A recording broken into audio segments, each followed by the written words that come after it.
నమస్తే the 9 news కి స్వాగతం. పార్వతీపురం మన్యం జిల్లా సాలూరు పట్టణంలో 27వ తారీఖు జరగబోవు వినాయక చవితి సందర్భంగా మండపాలు ఏర్పాటు చేసే కమిటీ సభ్యులు ఖచ్చితంగా పోలీసు వారి అనుమతులు పొందాలి అని, కమిటీ సభ్యుల పూర్తి వివరాలు, మండపం యొక్క ప్రదేశాన్ని మరియు ఊరేగింపు తేదీలను తప్పనిసరిగా పోలీసు వారికి తెలియచేయాలని సాలూరు పట్టణ సిఐ అప్పలనాయుడు తెలిపారు.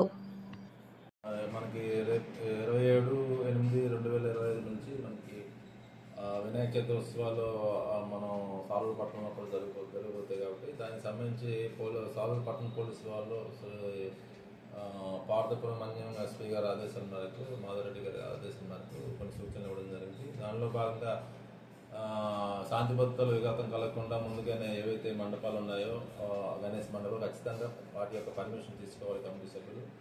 ఆ కమిటీ సభ్యులు తీసుకుని పోతే వాళ్ళకు క్యూఆర్ కోడ్ వస్తుంది. ఆ క్యూఆర్ కోడ్ని ఖచ్చితంగా గణేష్ మండపాల దగ్గర డిస్ప్లే చేయాలి. ఏదైతే మనకి డిస్ప్లే చేసిన అంశాల్లో దాంట్లో చాలా రకాల ఇన్స్ట్రక్షన్ ఉంటాయి. ఇన్స్ట్రక్షన్ ఖచ్చితంగా పాటించాలి.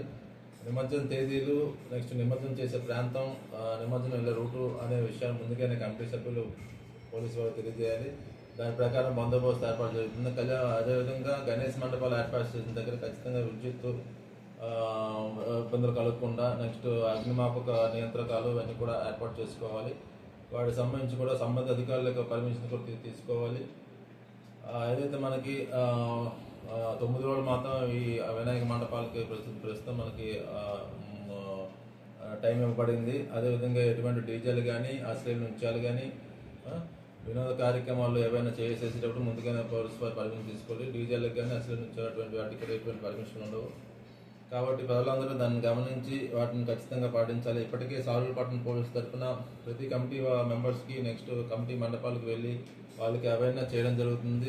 గణేష్ మండపాలు ఎలా నిర్వహించాలి, ఉత్సవాలు ఎలా జరుపుకోవాలి, శాంతియుతంగా జరిపే విధంగా అన్ని ఏర్పాట్లు చేస్తాం.